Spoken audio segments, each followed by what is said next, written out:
Oke, baik. Yang ketiga, saudara sekalian, kita akan bandingkan ya secara terperinci beberapa perbedaan antara innate dan adaptive immunity. Yang pertama terkait spesifisitas ya. Jadi innate immunity ini akan bereaksi secara spesifik ketika ada molekul yang terproduksi dari mikroba yang ketika itu menginfeksi bagian luar sel ya, bagian luar dari tubuh ya. Bagian tubuh yang pertama kali kontak dengan mikroba. Molekul dari mikroba itu terproduksi atau ada molekul yang terproduksi dari sel host yang mengalami infeksi dan rusak karena infeksi mikroba tadi, produksi molekul khusus. Nah, ini yang kemudian dikenali oleh innate immunity, perangkat innate immunity yang berupa sel-sel tadi. Apakah itu sel neutrofil, makrofag, dan seterusnya, dendritik. Ya, kemudian melakukan fagositosis dan produksi protein komplement untuk meminimalisir adanya infeksi, untuk menetralisir infeksi. Berbeda dengan respon adaptif, ya spesifisitasnya adalah spesifik pada mikrobanya dan antigen yang diproduksi.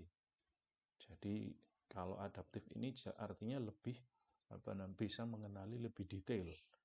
Kalau innate itu hanya mengenali secara global. Kalau ada molekul asing selain molekul yang biasa diproduksi tubuh dalam kondisi normal, maka dideteksi sebagai infeksi. Kemudian kalau juga ada sel yang mengalami kerusakan, berarti ada inflamasi tadi rusak. Nah, itu kemudian mendatangkan sel innate immunity untuk melakukan eksekusi dalam tanda kutip pada mikroba yang menginfeksi. Kalau adaptif itu mikrobanya dikenali atau antigen yang muncul pada mikroba itu dikenali juga. Gitu ya. Kemudian yang kedua diversity. Diversity itu keberagamannya, keanekaragaman dari innate immunity ini terbatas ya. Karena ya itu tadi aja. Kalau pertama barier fisik, mukus, kemudian barier kimianya mukus, kemudian atau sel neutrofil, ya, makrofag, atau komplement. Sudah itu saja. Dan itu germline encoded. Jadi sudah terus bisa diturunkan turun-menurun. Turun-temurun. Bedanya dengan adaptif ini sangat diverse. Jadi sangat bisa beragam. Jadi reseptor are produced by somatic recombinant of gene segment. Jadi secara sederhananya begini saja. Jadi kalau imunitas adaptif ini didapat secara ketika ada infeksi baru masuk, maka dia sangat bisa membuat mekanisme baru dalam bentukan antibodinya maupun bentukan sistem imunitasnya secara keseluruhan, dan tidak bisa menurun. Jadi kenapa kalau ibunya divaksin, misalkan nanti ibunya divaksin COVID ya, anaknya berarti harus divaksin juga karena tidak dalam germline-nya. Jadi didapat ketika orang itu hidup. Vaksin polio, vaksin cacar, vaksin macam-macam, vaksin difteri, ya kan? Kenapa bayinya kok terus divaksin difteri padahal ibunya dulu sudah? Karena tidak didapat secara turunan. Ya, tapi sangat large. Jadi tubuh kita ini diberi settingan mekanisme untuk membentuk antibodi sesuai tantangan yang masuk dalam tubuh. Jadi kalau misalkan proteinnya bentuknya segitiga, protein antigennya segitiga, ya dibuatkan wadah segitiga untuk menginfeksi. Ketika ibunya waktu itu nggak ada infeksi bentuk segitiga, maka dia tidak akan punya segitiga, tapi masih memiliki kemampuan untuk bentuk itu. Itu ya. Nah, kemudian selanjutnya memori. Jadi kalau innate immunity itu tidak ada sel memorinya, kalau adaptif ada sel memori seperti yang bagian pertama kita sampaikan.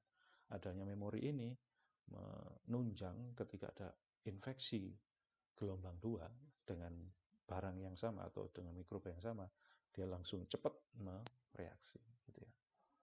Non-reactivity to self artinya apakah dia tidak reaktif terhadap diri sendiri? Iya. Dan kedua-duanya adalah iya. Artinya begini, Jadi sel apa namanya yang menjadi perangkat imunitas itu tidak reaktif terhadap tubuh. Jadi kalau ada apa namanya ada virus, ada bakteri, ada sel tubuh, maka dia bisa milih ini yang harus dihancurkan, ini yang tidak dihancurkan. Nah, beda halnya ketika ada masalah namanya penyakit autoimun ya, yang sekarang ini mulai banyak kita kenal. Itu dia reaktif terhadap diri, sehingga sel imunnya menyerang tubuhnya sendiri. Nah, itu muncul ketika ada apa namanya ada gangguan secara genetis, ada mutasi secara genetis sehingga sel-sel imun tubuhnya itu terlalu apa namanya hipersensitif gitu ya, hipersensitif, terlalu sensitif terhadap adanya perubahan dalam tubuh sehingga munculnya sekresi tubuh baik itu protein dan lain sebagainya dianggap zat asing yang harus dimatikan gitu. Itu dalam kasus ketika ada orang yang mengalami autoimun. Oke, yang ketiga atau yang selanjutnya komponen ya. Komponen. Yang pertama karakter, yang kedua ini komponen.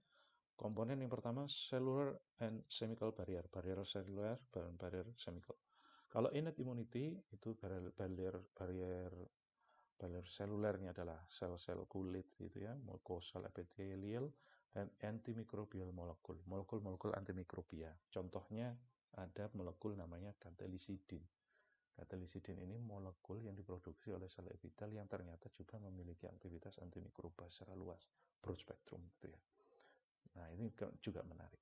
Kemudian secara adaptif ya, cellular and chemical barrier-nya adalah epithel limfosit, antibody dan epithelial surface ya. Limfosit yang apa namanya ada dua ya. Jadi ada dua limfosit, sel T limfosit dan B limfosit. Itu seluler barriernya. Kemudian blood protein, protein darah yang menjadi komponen imun, yaitu namanya protein komplement dan lain-lain. Kalau adaptif itu khas namanya antibody. Jadi kalau ada disebutkan sudah terproduksi antibody, artinya itu sudah respon imun adaptif. Yang ketiga ada sel, yaitu selnya apa saja yang menjadi komponen innate immunity, yaitu ada sel fagosit. Sel-sel fagositosis itu antara lain terdiri dari makrofag, neutrofil, NK cell, natural killer ya, serta innate lymphoid cell, sel-sel lymphoid. Kalau adaptif, selnya adalah sel limfosit tadi ya gitu ya. Jadi limfosit T dan limfosit B gitu ya.